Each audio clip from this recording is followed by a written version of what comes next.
चलते रहो, चलते रहो। निरंतर तीव्र गति से प्रवाहित सरिताओं का जल जीवन युक्त होता है।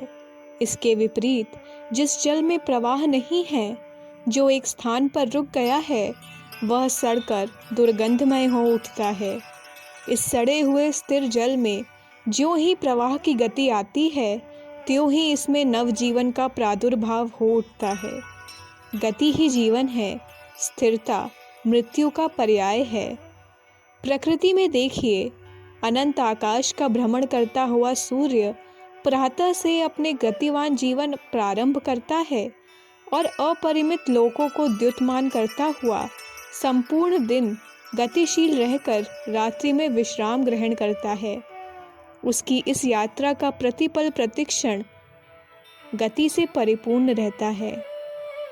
निरंतर गतिशील रहने के कारण ही कदाचित उसके द्वारा विश्व के जीव जगत का इतना भला होता है।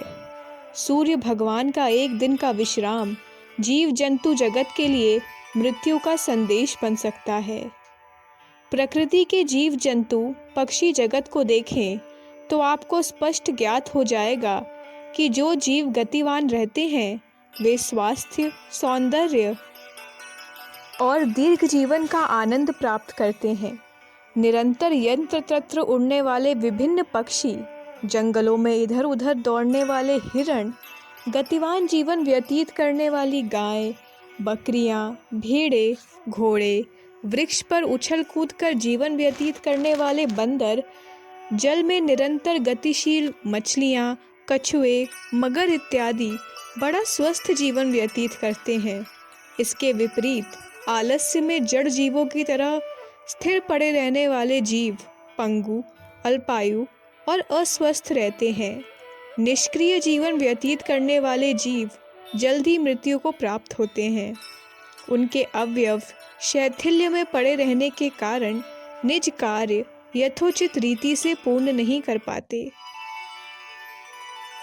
प्राणी शास्त्र हमें सिखाता है कि जो अपनी शक्तियों, शारीरिक, मानसिक या आध्यात्मिक का निरंतर उपयोग करता है, उस गति के कारण उनकी ये शक्तियाँ तथा निरंतर सक्रिय रहने वाले अवयव पुष्ट होकर सुंदर बन जाते हैं। काम न करने वाले अवयव सूखकर विनष्ट हो जाते हैं। निरंतर कार्य से हमारा शरीर पुष्ट होकर आत्मा की ऊंचाई प्राप्त करता है। लेखक की अपनी माताजी का उदाहरण गतिवान जीवन का जागृत उदाहरण है। वे बड़े तड़के 5 बजे गृहस्थ के नाना कार्यों में दत्तचित्त हो संलग्न हो जाती हैं। ठंड या गर्मी शौचादि से निवृत्त होकर स्नान, ध्यान, पूजन, गीता पाठ के अतिरिक्त गृहस्थ के सभी कार्य ऐसे करती हैं जैसे किसी मशीन के द्वारा किए जा रहे हों। भैंस धोने का कार्य हो या वस्त्र धोने का, पाकशाला के कार्य हों या सीने पिरोने के, वे निरंतर चलते रहते हैं। समस्त दिन कार्य से थक कर वे रात्रि में मीठी नींद सोती हैं। उन्हें पता नहीं रहता कि कहाँ सो रही हैं। भोजन कम से कम, वस्त्र सबसे थोड़े, किंतु कार्य सबसे अधिक।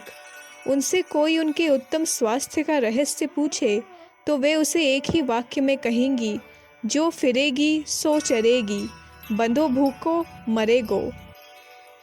अर्थात जो चल फिरकर गतिशील जीवन व्यतीत करेगा उसे खुलकर भूख लगेगी। जो एक स्थान पर बंधा रहकर गति विहीन जीवन व्यतीत करेगा उसकी निष्क्रियता उसे मार डालेगी।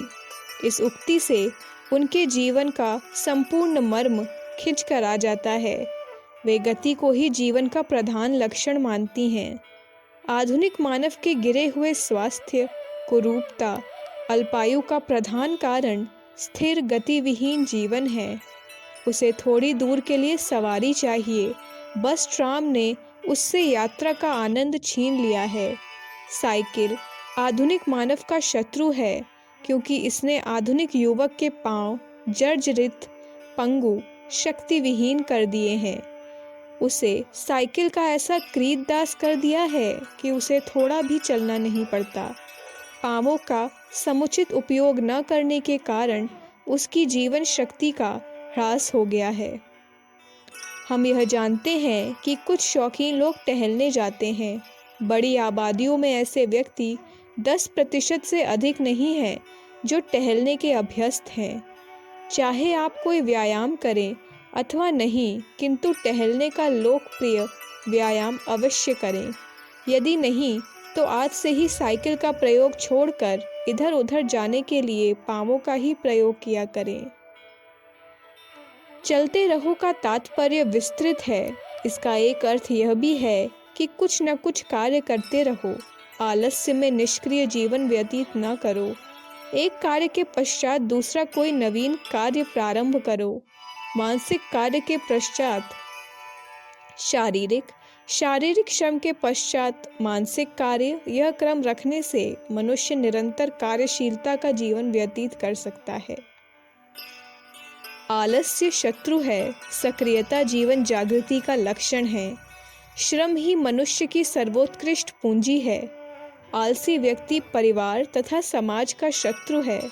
वह दूसरों के संचित श्रम पर निर्वाह करता है। ऐसे व्यक्ति से प्रत्येक परिवार को बचना चाहिए। परिवारों में जितने व्यक्ति हैं, सभी सक्रिय रहें। अपना अपना कार्य जागरूकता से संपन्न करें। मुखिया का कर्तव्य है कि वह बच्चों में प्रारंभ से ही कार्य करने की आदतों का विकास करें। बच्चों में आलस्य उनके भावी जीवन के लिए हानिकारक है। निरंतर कार्य करने से वासनाएं नियंत्रित रहती हैं। थक जाने से मनुष्य का मन घृणास्पद कृत्यों से बच जाता है। उसकी प्रवृत्तियां शुभ कार्यों की ओर अधिक लगती हैं। कार्यशीलता चरित्र को चमकाकर द्युतिमान कर देती हैं और स्वास्थ्य सौंदर्य से परिपूर्ण कर देती हैं। गतिशील जीवन का समग्र ज्ञान विज्ञान एवं मर्म ऐत्रेय ब्राह्मण के एक गीत में बड़ी सुंदरता से व्यक्त किया गया है। इस गीत में भगवान इंद्र ने हरिश्चंद्र के पुत्र रोहित को सक्रिय जीवन व्यतीत करने का उपदेश इस प्रकार किया है। हे रोहित, श्रम से जो नहीं थका ऐसे पुरुष को भी नहीं मिलती। बैठे हुए आदमी को पाप घर बनाता है। इंद्र उसी का मित्र है जो बराबर चलता है, इसलिए चलते रहो, चलते रहो। जो पुरुष चलता है उसकी जांघों में फूल फूलते हैं। उसकी आत्मा भूषित होकर फल प्राप्त करती है। चलने वाले से पाप थक कर सोए रहते हैं, इसलिए चलते रहो, चलते रहो। बैठे हुए का सौभाग्य बैठा रहता है, खड़े होने वाले का सौभाग्य सोता रहता है और उठकर चलने वाले का सौभाग्य चल पड़ता है, इसलिए चलते रहो, चलते रहो। सोने वाले का नाम कली है, अंगड़ाई लेने वाला द्वापर है, उठकर खड़ा होने वाला त्रेता है और चलने वाला कृतयुगी होता है, इसलिए चलते रहो, चलते रहो। चलता हुआ मनुष्य ही मधु पाता है, चलता हुआ ही स्वादिष्ट फल चखता है। सूर्य का परिश्रम देखो, जो नित्य चलता हुआ कभी आलस्य नहीं करता, इसलिए चलते रहो, चलते रहो। अखंड ज्योति, नवंबर 1953, पृष्ठ संख्या 12, 13, 14। हमारे YouTube चैनल विचार क्रांति दूत अखंड ज्योति पत्रिका को सब्सक्राइब करें एवं अगली वीडियोस प्राप्त करने के लिए बेल आइकन दबाएं। धन्यवाद।